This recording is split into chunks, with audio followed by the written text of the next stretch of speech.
Assalamualaikum warahmatullahi wabarakatuh. Ayah bunda semua di seluruh Indonesia. Hari ini, malam ini, kita akan live Instagram lagi. Dan kali ini agak berbeda karena hari ini kita ada tiga narasumber. Jadi kita akan em, berbincang-bincang antara saya dengan moderator Pak Hairul Anwar. Ini akan kedatangan tamu Ibu Putu Elvina, SPC MM, Komisioner KPAI, bidang ABH. Nah, ini Pak Irolnya sudah masuk karena moderatornya Pak Irol. Pak Irol sudah siap. Kameranya Iya. agak di-set dulu Pak. Jadi agak diturun Oke. dikit kameranya karena wajahnya Oh Pak gini Irol ya. tenggelam. Nah, agak lagi Oh boleh? gitu. Agak Oke. agak ke bawah lagi boleh? Oke. Iya, oke Pak Irol, Oh, oh. saya persilahkan. Iya. Oke, Pak. Em, karena ini kali pertama kita live-nya bertiga, saya agak bingung bagaimana cara invite Ibu Putu. Mungkin kita tunggu ya Ibu Putunya ya. Iya. Tadi Pak Irul udah hubungin Ibu Putu? Sudah. Sore Oke, tadi sudah. siap siap. Oke. Oke, Sudah dibaca pesannya. oke. Oke. Belum ya? Iya, tapi boleh masuk Bu Putunya. Hmm. Oke, Pak Irul, Iya. saya serahkan waktunya. Oke. Terima kasih, Pak Gun. Ya. Assalamualaikum warahmatullahi wabarakatuh. Waalaikumsalam Iya, warahmatullahi wabarakatuh. Iya. Terima kasih atas kesempatannya. Ini kayaknya eh termasuk nyeleneh nih, membajak akun moderator menjadi Gak apa-apa, sekali-sekali Pak Ayo, Irul. Bapak. Oke, sambil menunggu Bu Putu gabung, Ya, bintang tamu kita sebenarnya eh, Ibu Putu Elvina Gani ya, SPSIMM. Beliau itu adalah komisioner Komisi Perlindungan Anak Indonesia Pusat bidang anak bermasalah dengan hukum. Iya, ini salah satunya juga nanti menyangkut dengan anak-anak berkebutuhan khusus. ya, Beliau ini, oke, beliau ini sebelumnya juga 2 periode Pak ya, 2 periode ah, sebagai eh, komisioner KPAI dan ini nih di Kepri beliau adalah ketua Komisi Pengawasan dan Perlindungan Anak Daerah Provinsi Kepulauan Riau. 2 periode ya, juga sebagai ketua. betul. Dan sebagai gambaran, beliau ini KPAID juga termasuk beliau adalah yang mendukung program-program kita membuat gerakan masif untuk Ya, mengedukasi masyarakat, Pak, di Tanjung Pinang dan ya, Kepri. ya. Kita bersyukur sekali ya dengan Mm-mm. didukungnya program-program untuk anak berkebutuhan khusus oleh KPAI. Iya. Ya, Mm-mm.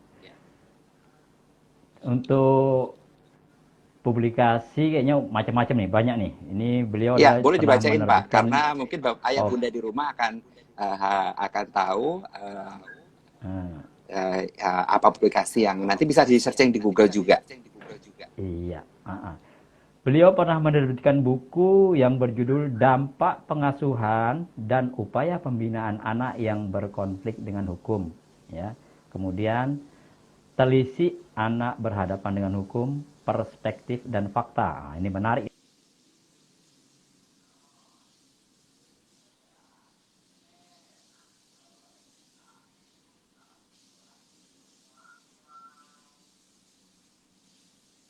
Pak Irul, Pak Irul sinyalnya bermasalah ya? Kayaknya di tempat saya muter-muter nih Pak Irul. Iya. Oke. Tadi ada call dari Ibu Putu Oh, oke. barusan. Ya, ya. Oke. Eh, Heeh. apakah Bu Putu udah masuk belum ya? Saya belum nggak nampak pula ini. Oke, oke. Oh, saya ini ada eh, pesan beliau, saya sambungkan Ha-ah, dulu. ha-ah. Silakan. Oh iya, ini Bu Putu udah masuk. Sudah masuk ya? Iya. Oke, sudah masuk. Alhamdulillah. Nah, Bisa ditampilkan boleh, nggak Pak ya? oke, boleh Ibu Putu request untuk masuk ke IG Live?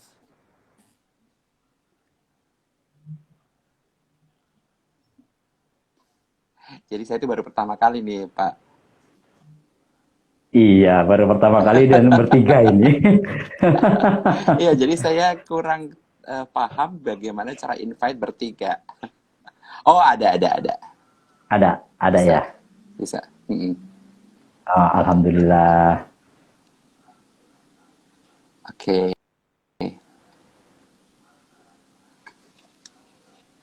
Oke, Pak Irul Gimana? boleh lanjut aja. Oke, Pak silakan. Irul boleh lanjut. Oke. Itu ya, buku lainnya adalah beliau menerbitkan juga modul perlindungan anak berbasis HAM dan untuk SMA sederajat. Ini bekerja sama dengan Kementerian Hukum dan HAM dan lembaga Elsam. Kemudian beliau juga menerbitkan buku Harapan dan Realita 2 tahun implementasi sistem peradilan pidana anak. Kalau untuk diklat dan pelatihan pernah mengikuti pendidikan singkat angkatan PPSA Lemhanas. Wah, ini termasuk jebolan Lemhanas juga. Terus UNHCR Roundtable on Reception and Care Arrangement for Asylum Seeking Children di Bangkok ya. Terus capacity building event on prevention of child recruitment and exploitation by terrorists and violent extremist group. United Nations Office di Bangkok juga. Kemudian ini The Immigration Detention Monitoring Learning Program Asia di Bangkok juga. Dan lain-lain ini banyak lagi. Untuk pengalamannya, wah ini kalau dibacakan habis Pak. Banyak banget. Pernah menjadi dosen, pernah mediator BP4 Pusat, konsultan manajemen sumber daya manusia juga. Oke, Pak Irul, Oke, sepertinya iya. sepertinya saya kurang Nah, begitu paham bagaimana bertiga. Jadi mm-mm. terpaksa kita berdua dulu Kita nih. closing ya. Oke. Berarti saya ambil alih aja ya karena Oke, waktunya silakan jalan Pak. terus. Uh-uh. Oke, Pak Irul terima Jadi, kasih. Pak Irul terima kasih. ya. Terima kasih sudah menjadi awal pembuka untuk IG Live Untuk ini. belajar bertiga. Oke, ternyata Oke, nggak Bang. bisa. Aku belum bisa. Nggak bisa, Nanti Pak kita ya. pelajari lagi Oke. untuk bertiga ya. Oke, Oke. Oke, Pak Irul silakan. makasih ya. Ya, sama-sama, Ya, Pak. Yuk.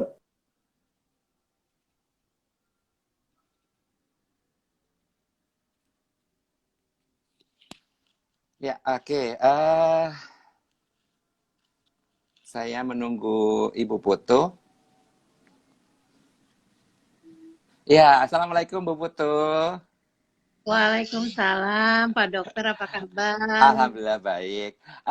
Ibu, tadi tuh kita niatnya bertiga. Ternyata saya kurang begitu paham tentang bagaimana bertiga. Jadi moderatornya harusnya Pak Irol. Saya ambil alih nih.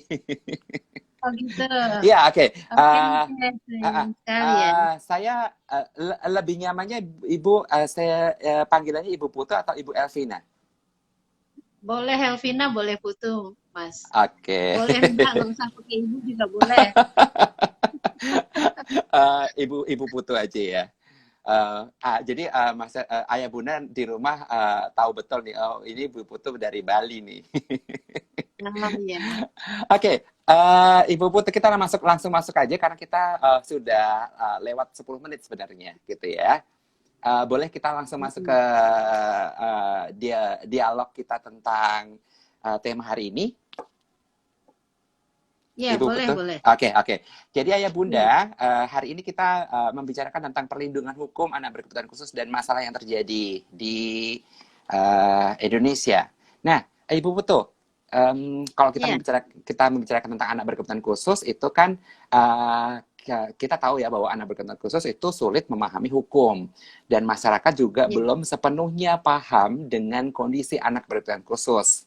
Nah, sebenarnya bagaimana sih Ibu pandangan hukum terhadap anak berkebutuhan khusus ini jika mereka tanpa sengaja nih ya. Jadi misalnya gini nih, karena banyak kliennya kita di Yamed gitu ya, di klinik Yamed itu mereka anak autis yang sudah remaja gitu ya, tapi tanpa sengaja mereka misalnya ngamuk di mall misalnya gitu, atau mungkin belajar mobil ternyata nabrak misalnya gitu ya. Jadi sebenarnya pertanyaan pertama saya adalah bagaimana pandangan hukum terhadap anak berkebutuhan khusus jika yang tanpa sengaja si anak berkebutuhan khusus itu melanggar aturan atau bermasalah dengan hukum. Contoh tadi tuh, anak yang membuka mobil orang lain tanpa sengaja, karena memang anak berkebutuhan khusus nggak tahu bahwa dia tertarik aja di dalam mobil itu ada apa misalnya gitu. Dan tapi sebenarnya bukan untuk mencuri, tapi karena ketertarikan saja. Monggo, Ibu Putu, kita butuh pencerahan sekali itu. baik dokter.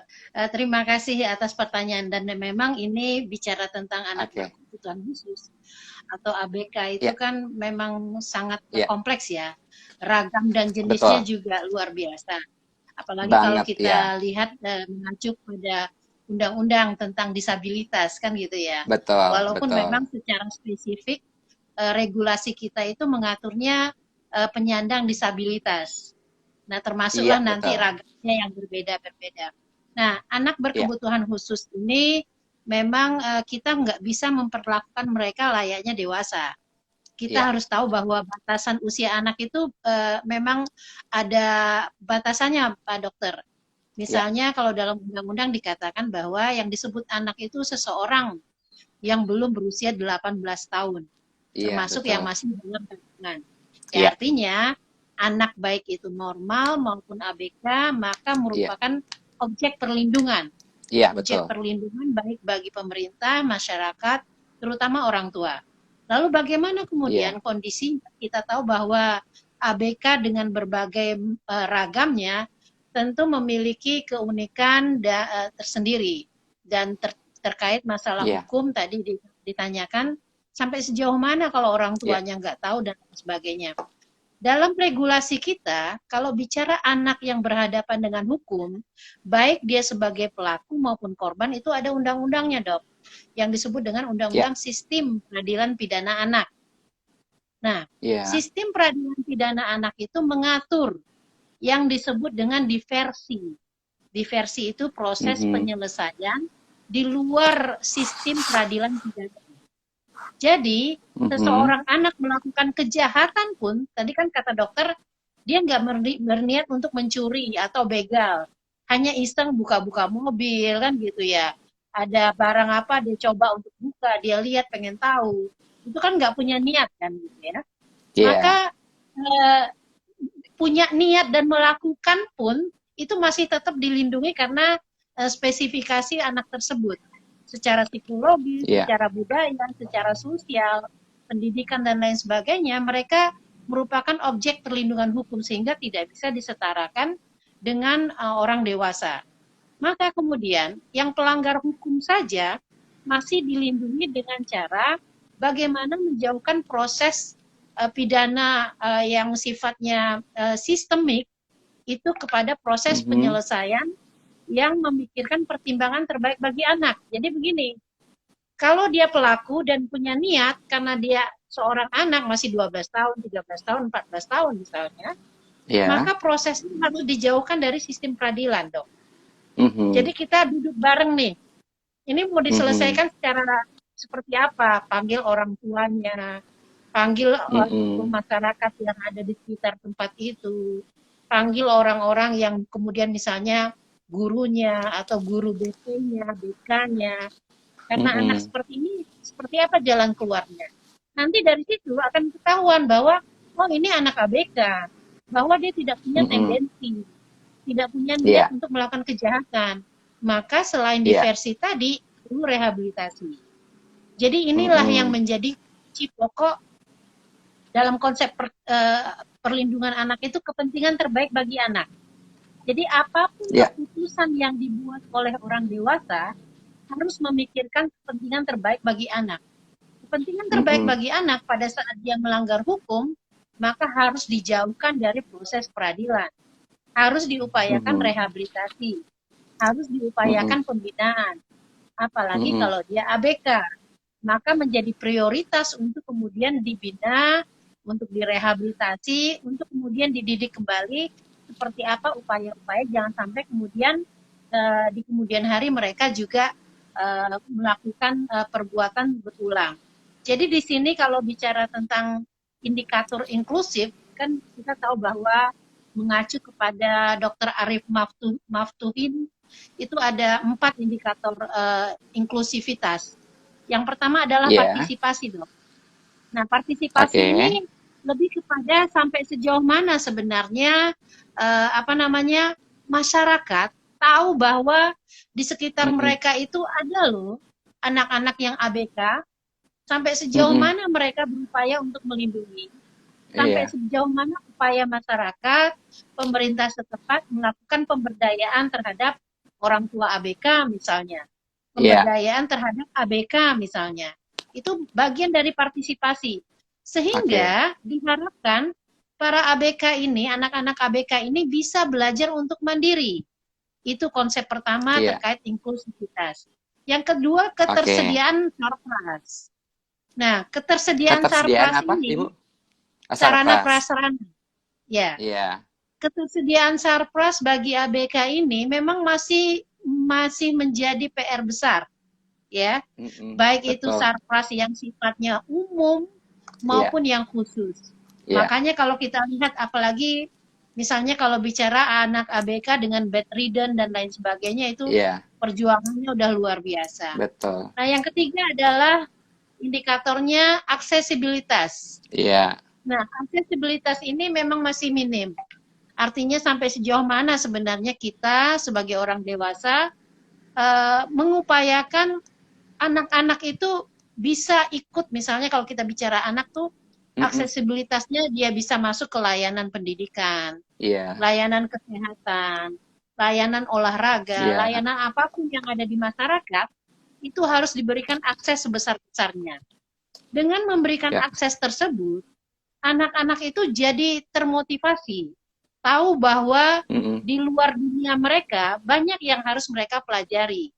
Tapi kalau kemudian Iya. kita tidak memberikan akses, bahkan menutup akses tersebut, bayangkan bagaimana tumbuh kembang mereka akan sesuai dengan harapan kita.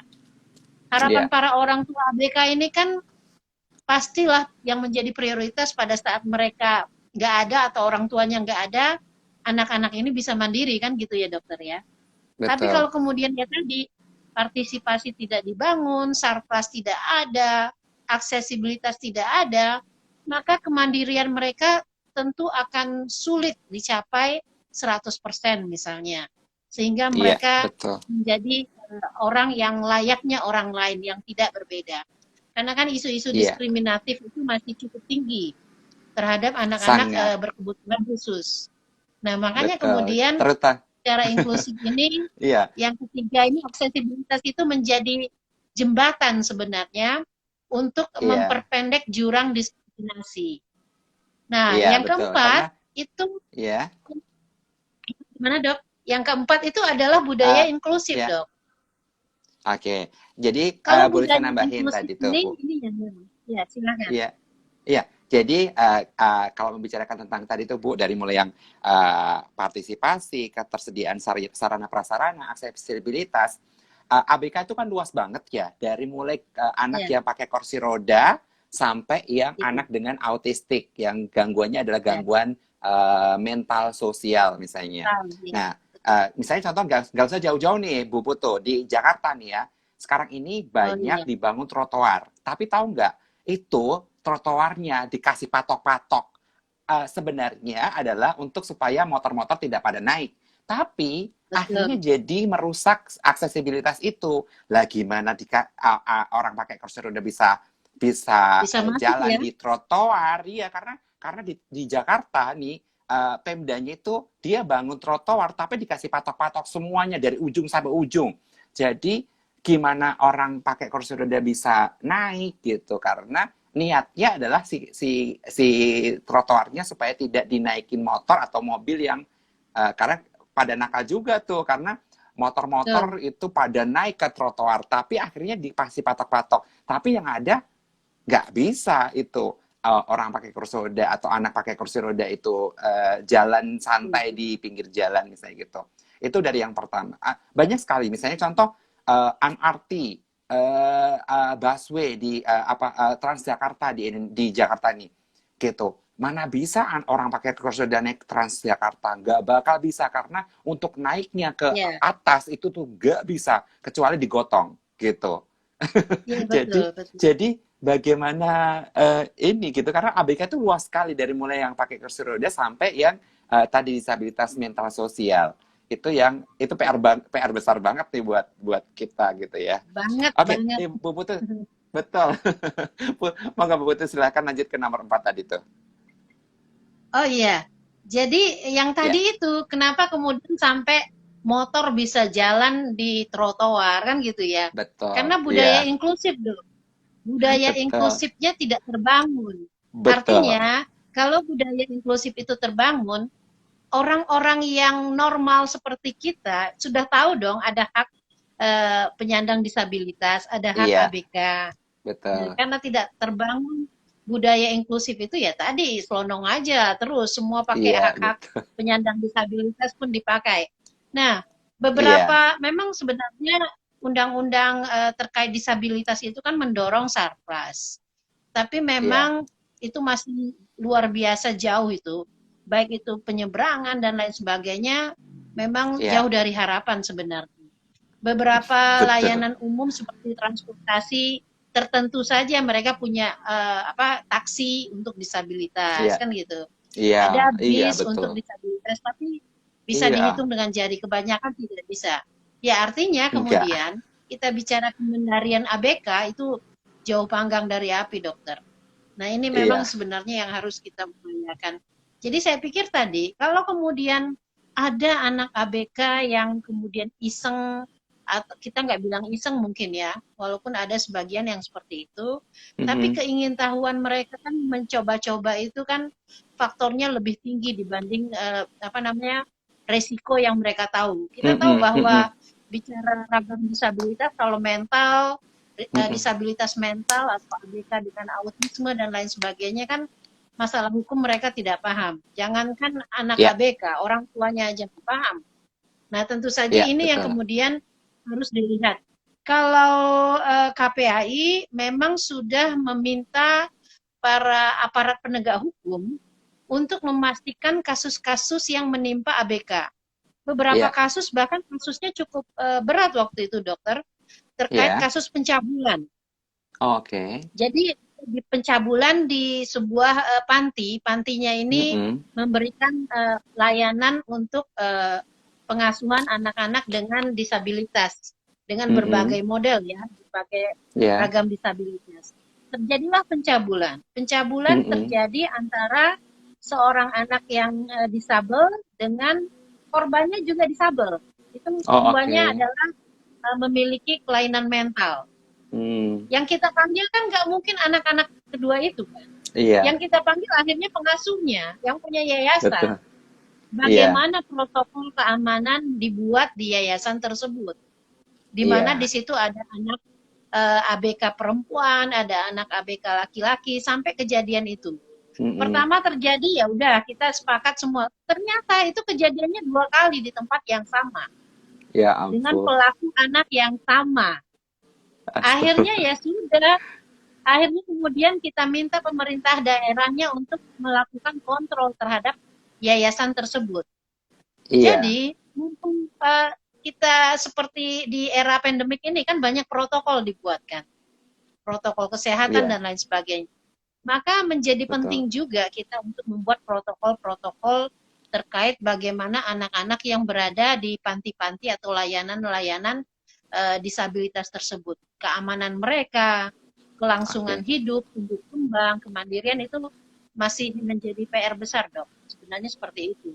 oke, Jadi memang banyak sih. iya, Dan akhirnya kemudian proses hukumnya biasanya aparat penegak hukum itu minta pandangan KPAI. Saya akhirnya membuat beberapa Mm-mm. rekomendasi bahwa Mm-mm. anak tersebut tidak bisa diproses hukum dengan adanya surat-surat. Biasanya kan kita minta orang tuanya terkait kondisi anak tersebut, kondisi mentalnya Iya, seperti apa, psikologisnya seperti apa, untuk memperkuat alasan kenapa ini tidak bisa diproses secara hukum, kan gitu. Kan iya, kadang-kadang kan kita tahu bahwa usia anak, anak normal, anak dengan disabilitas atau dengan kelainan mental itu usia mental dan usia biologis itu kan kadang-kadang berbeda. iya, Anak betul. yang memiliki usia biologis 14-15 tahun mungkin dianggap sudah cukup tahu soal hukum, tapi secara mental usianya tidak. Usia mentalnya mungkin hanya berapa Iya, usia, jangan-jangan 7 tahun, 8 tahun, enam kan tahun. seperti itu. Iya, 6 betul. tahun bahkan ya. Sehingga ini kan tidak Iya, bisa dimintai pertanggungjawaban hukum, seperti itu dok. iya. Oke. Iya, saya potong dulu, Bu Putu, untuk mengingatkan ayah bunda semua, nanti di segmen kedua, silakan memberikan pertanyaan berkaitan dengan tema kali ini. Jadi, buat ayah bunda yang baru saja bergabung, silahkan nanti kita akan jawab semua pertanyaan di segmen kedua. Silahkan bertanya kepada Ibu Putu untuk masalah perlindungan hukum anak berkebutuhan khusus dan masalah yang terjadi.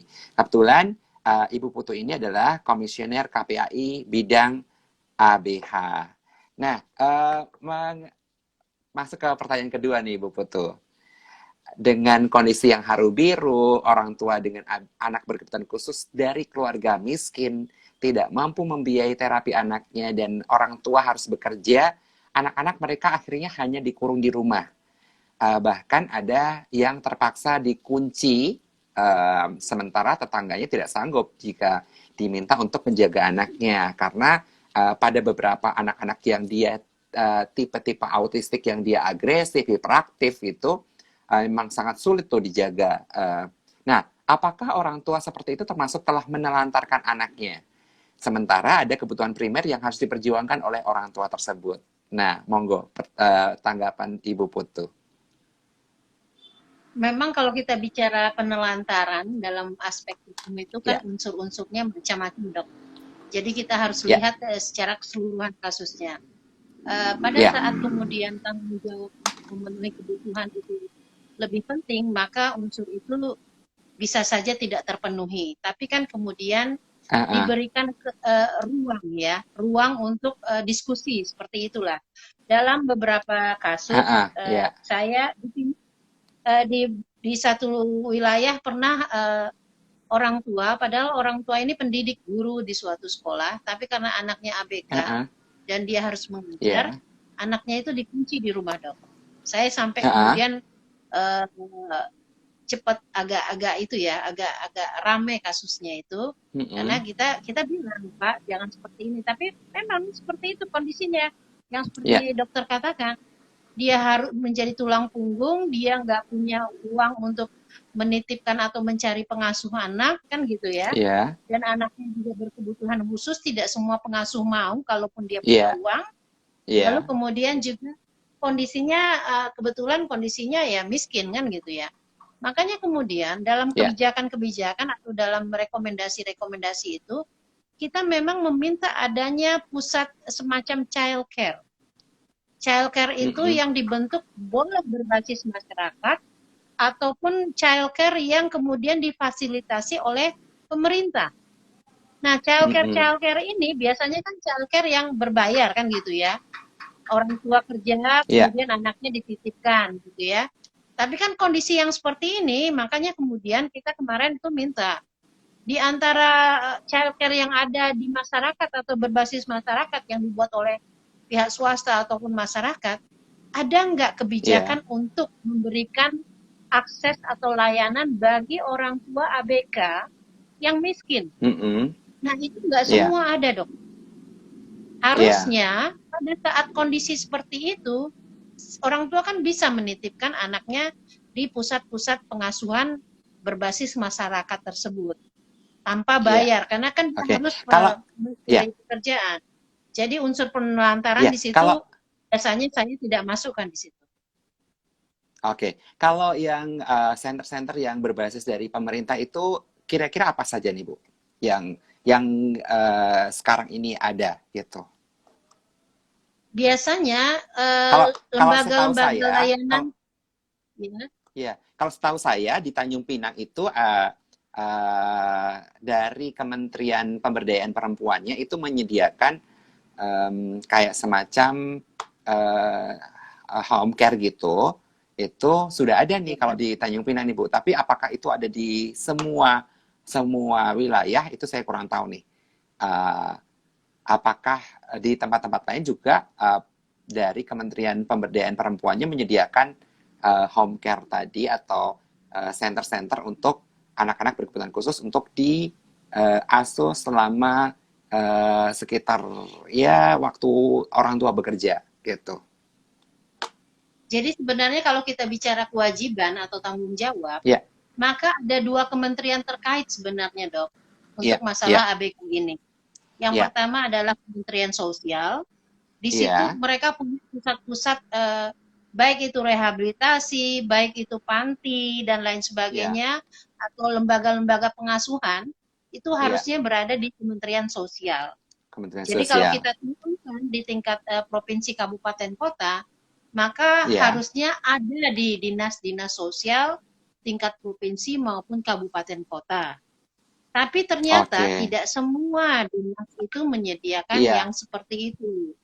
Mereka menyiapkan betul. yang sifatnya umum. Misalnya dinas sosial Iya, itu ada namanya RPSA, Rumah Perlindungan iya, Sosial Anak. Ya, kalau oke. di satu lagi kan Kementerian Pemberdayaan Perempuan Perlindungan Anak, ya kan? Iya, betul. Nah, Kementerian Pemberdayaan Perempuan Perlindungan Anak kalau di tingkat provinsi kabupaten itu ada dinasnya, tapi memang mandatnya itu berbeda, dokter. Jadi mereka Iya, punya lembaga, tapi lembaganya lembaga layanan seperti P2 TP2A. Tapi P2 iya, TP2A betul. itu tidak dimaksudkan seperti layaknya child care tadi, begitu. Iya, Jadi hanya untuk kasus-kasus tertentu. betul. Makanya Jadi karena kalau ada kasus-kasus, ada perubahan, bukan perubahan ya, ada perbedaan Heeh, tusi antara dua heeh, kementerian itu. iya, Makanya sebenarnya kan tidak bisa serta-merta Dinas PPPA membuat semacam child care atau child center mm-mm, untuk kemudian memberikan layanan kepada anak-anak ABK selama orang tuanya bekerja. Kalaupun dibuat, iya, itu lebih kepada inisiatif dari dinasnya sendiri. Seperti itu.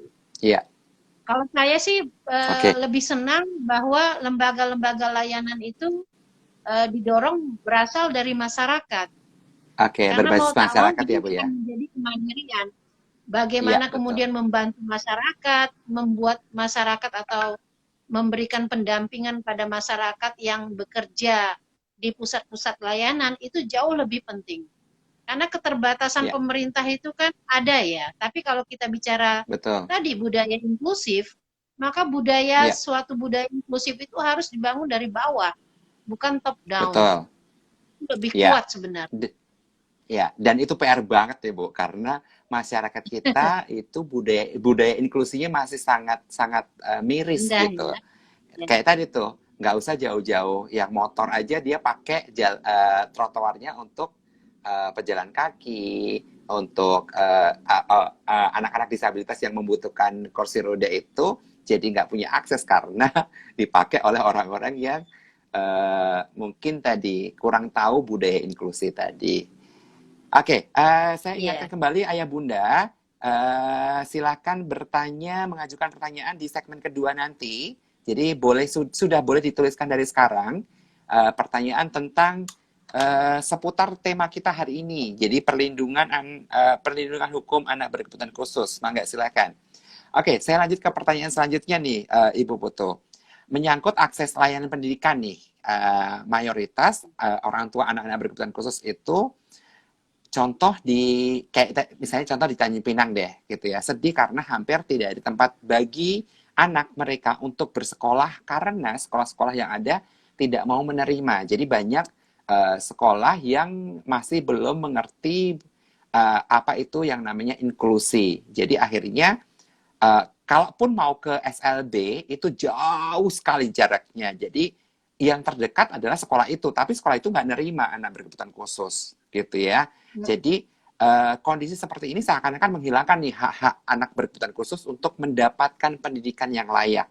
Sementara pemerintah telah menyusun rencana pelaksanaan program pendidikan untuk semua di tahun 2000 sampai 2015 berdasarkan deklarasi Dakar. Nah, pendapat Bu Putu gimana nih tentang tadi bahwa sebenarnya hak-hak untuk anak berkebutuhan khusus untuk bersekolah itu jadi hilang, padahal dia kalau mau ke, misalnya contoh, anak itu harus sekolah ke SLB, tapi SLB-nya jauh banget, sedangkan yang di dekat mereka, yang terjangkau oleh mereka adalah di sekolah itu, tapi sekolah itu nolak karena tidak dengan alasan dengan macam-macam deh, SDM-nya itu belum siap lah, apalah.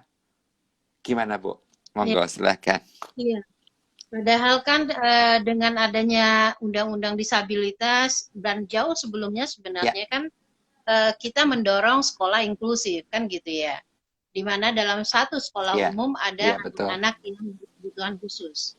Tapi sayangnya tadi dengan berbagai kendala tadi, kuota untuk ABK itu tidak terpenuhi.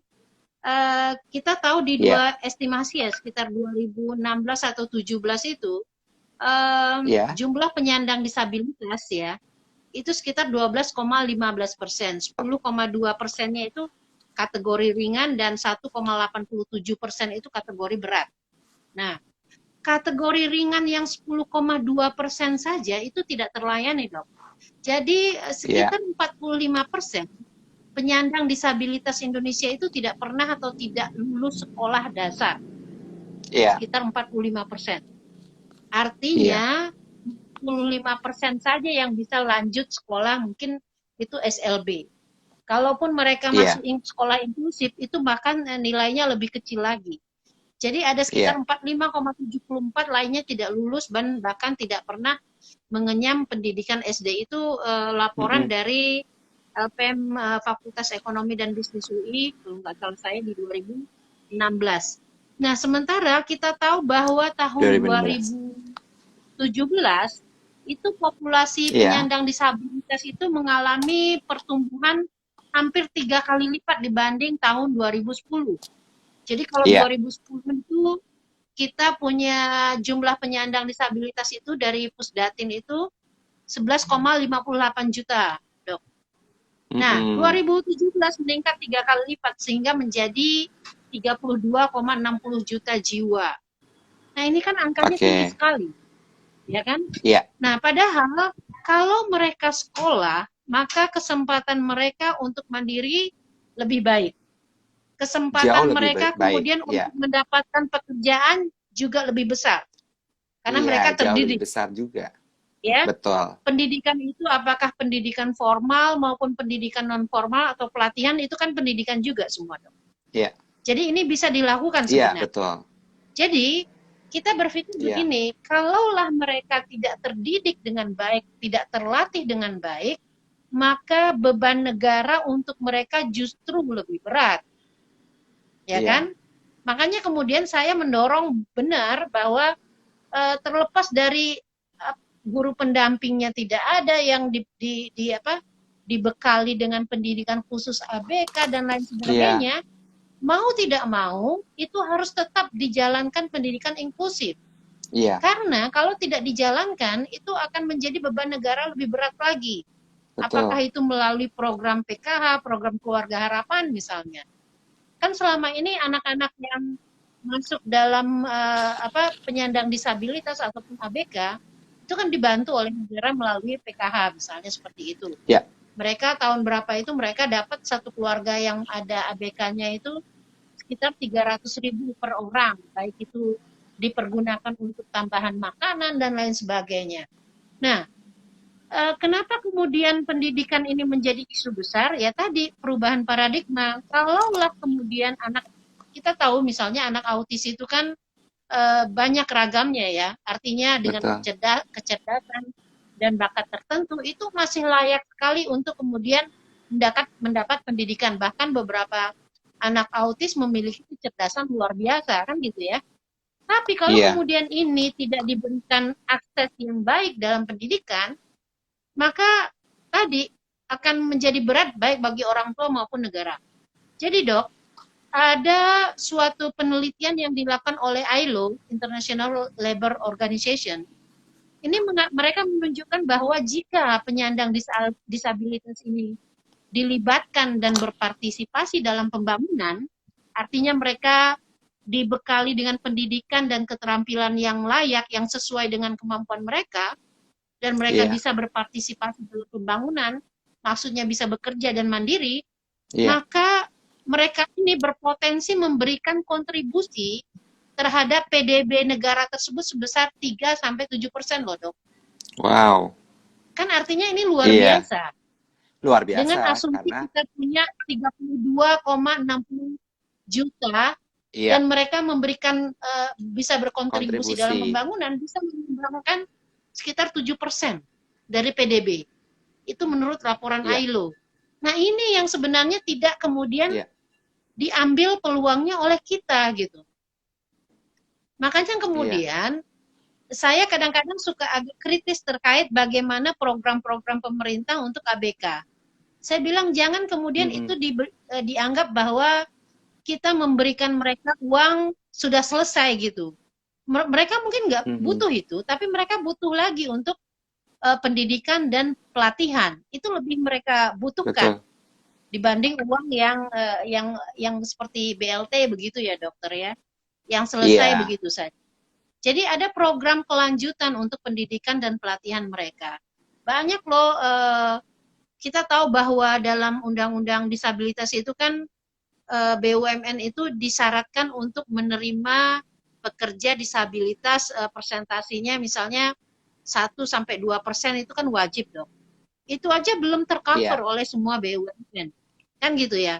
Padahal belum. kan mandatnya seperti itu. Minimal Iya, 1% dari total karyawan itu harus disabilitas gitu. iya.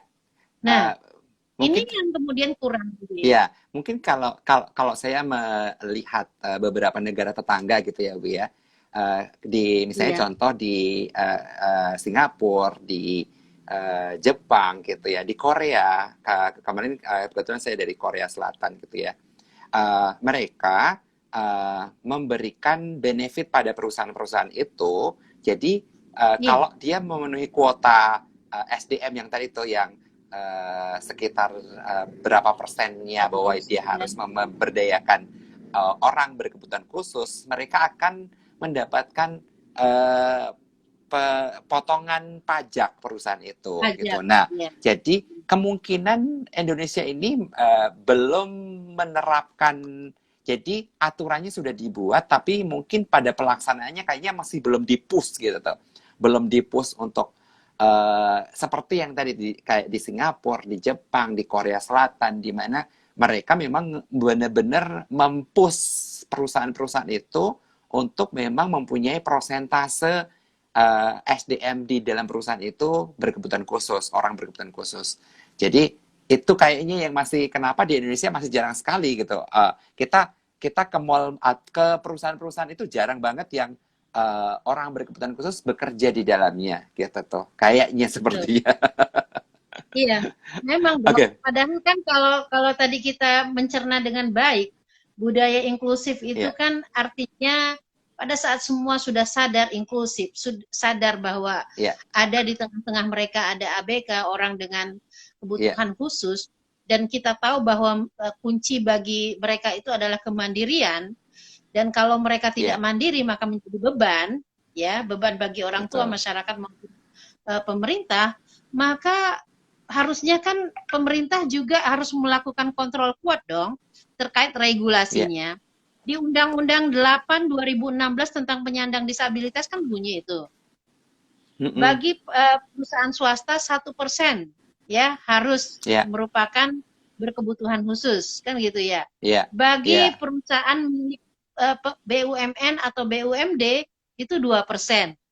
Nah, mhm, persentase itu dijalankan nggak? Kalau dijalankan, saya yakin kemiskinan yang 80% itu yang kan dikatakan bahwa dari total penyandang disabilitas itu 80%-nya miskin, Dok. Iya, betul, Miskin. Datanya seperti itu. betul. Itu kan sebenarnya bisa Iya, kita hilangkan kan gitu ya. Kalau kemudian iya, yang 1 dan 2% ini bisa kontrolnya bisa dipastikan berjalan iya, gitu. iya. Tapi ternyata kenyataannya tuh masih nggak jalan. Tidak, Jadi kenyataannya tidak. tuh tadi di BUMN, di BUMD itu masih nggak jalan gitu, yang 1% dan 2% Dan tadi memang tuh. memang pemerintah juga, saya juga berpikir, memang nggak ada insentif yang Iya, diberikan. Kalau saja ada betul. insentif bagi Ya, perusahaan-perusahaan yang kemudian memberikan memenuhi. akses kepada Ya, ABK, saya yakin itu ya, pasti banyak lah bermunculan betul. Karena perusahaan-perusahaan peduli seperti itu. betul, iya, karena kalau di Singapura, di Jepang, di Korea Selatan tadi itu Bu, emang benar-benar mereka akan mendapatkan potongan pajaknya perusahaan itu. Jadi perusahaan Iya, itu akan mendapatkan benefit bahwa memperkerjakan orang dengan berkebutuhan khusus pun dia mempunyai benefit selain tadi inklusifnya yang terbentuk, tuh juga memang potongan pajak itu sangat-sangat berpengaruh pada pada regulasi keuangan perusahaan itu gitu. iya, Itu iya. yang sebenarnya menjadi PR kita semua. Eh, Iya, Oke, iya. kembali ke pertanyaan berikutnya nih Bu Putu nih. Sebenarnya program kan saya kurang begitu tahu nih program di KPAI tadi. Kalau bisa disimpulkan nih program untuk ini khusus ngomongin tentang anak berkebutuhan khusus. Jadi sebenarnya Iya. program untuk KPAI mungkin bidang ABH gitu ya. em, Spesifikasinya ke anak berkebutuhan khusus itu apa saja nih Bu? Bisa dijelaskan ke ayah bunda semua di rumah. Iya. Kalau di bidang saya untuk anak berkebutuhan khusus, Ya, karena saya di divisi anak berhadapan dengan hukum, memang iya. menyediakan penasehat hukum pro bono Oke, oke, bagi anak-anak ABK yang kemudian terlibat hukum, ya. oke. Nah, Mulai dari pendampingan hukum sampai rehabilitasinya kita upayakan untuk advokasi kepada pemerintah yang memiliki tusi untuk rehabilitasi. Jadi kita oke. kita advokasi untuk penyiapan PH-nya, untuk Mm-mm. rehabilitasi, proses penegakan hukumnya yang setidaknya aman bagi mereka, yang cepat bagi mereka, Iya, dan iya, mengupayakan diversi menjadi jalan keluar pertama, itu yang kita lakukan iya. selama ini. Nah, terkait Oke. program-program, Nah, apakah KPAI punya program spesifik iya. untuk misalnya pemberdayaan, itu tidak, karena tusinya memang tidak ke situ, dokter. Oke, iya betul. Nah, sebenarnya tadi tuh yang untuk yang pro bono perlindungan hukum dan seterusnya tadi tuh bagaimana itu apakah otomatis akan dapat atau kita harus akses caranya seperti apa? Kalau terjadi seperti itu harus lapor ke KPAI karena kan kita nggak tahu Oke, iya. mengidentifikasinya Oke, berarti kebutuhannya. Jadi itu bisa lapor ke KPAI. oke, nomor KPAI itu di seluruh Indonesia sama atau tidak? Atau Kalau KPAI pusat sama, tetap sama, merujuk oke, ke KPAI pusat misalnya, dan kita biasanya oke, follow up-nya begini dok. Ini heeh, korban atau pelaku anak dari daerah mana? oke, Nah, misalnya itu daerah Tanjung Pinang, makanya kita ya, biasanya koordinasi dengan apa namanya bantuan hukum di Tanjung Pinang. betul. Siapa yang bisa membantu ada kasus seperti ini, Mm-mm, pelaku anaknya ABK, maka mohon mm-mm, dibantu untuk proses pendampingan hukumnya. Jadi mm-mm, biasanya kita surati dok. Nah itu mm-mm, biasanya mereka otomatis akan membantu anak-anak dengan kebutuhan khusus tersebut selama proses persidangan. Biasanya KPAI juga menyurati, ya kalau mm-mm, kasusnya seperti ini, pelakunya adalah ABK, sudah diselesaikan saja melalui jalur diversi seperti itu. Banyak mm-mm. yang sudah prosesnya selesai tanpa harus melalui proses peradilan dalam sistem peradilan pidana anak seperti itu. Oke, Di iya, KPAD Kepri juga ada dong itu oke, KPAID-nya. oke. Nah, para ayah bunda semua nanti kalau misalnya ini kan kita dari Sabang sampai Merauke gitu ya.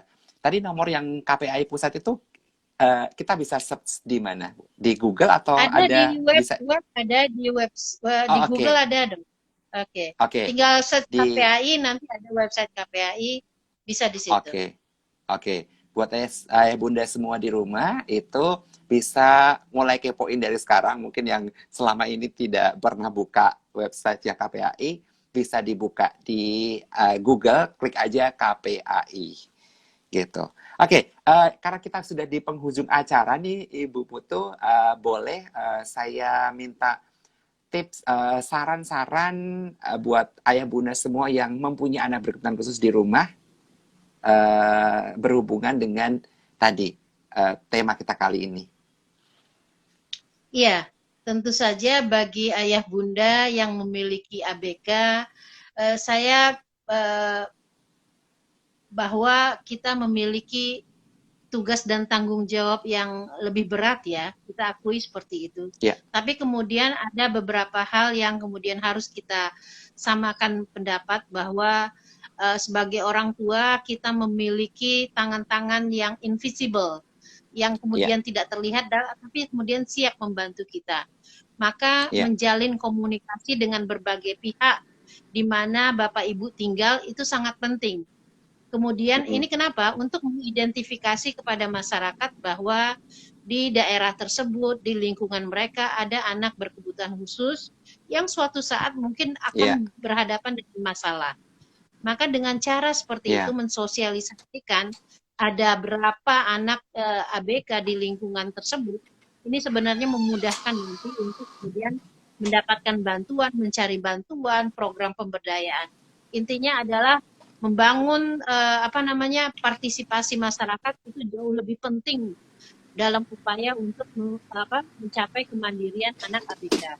Jadi saya pikir seperti itu. ya, Jadi jangan menanggung sendiri, harus kemudian betul. berjejaring, harus kemudian bersama-sama memastikan bahwa lingkungan tahu bahwa kita memiliki anak yang luar biasa, Ya, sehingga mereka juga terbangun kepedulian untuk melindungi hak-hak anak ABK tersebut. Mungkin begitu ya, Dok? oke. Ya, oke. Terima kasih sekali Bu Putu, informasi kali ini gitu ya.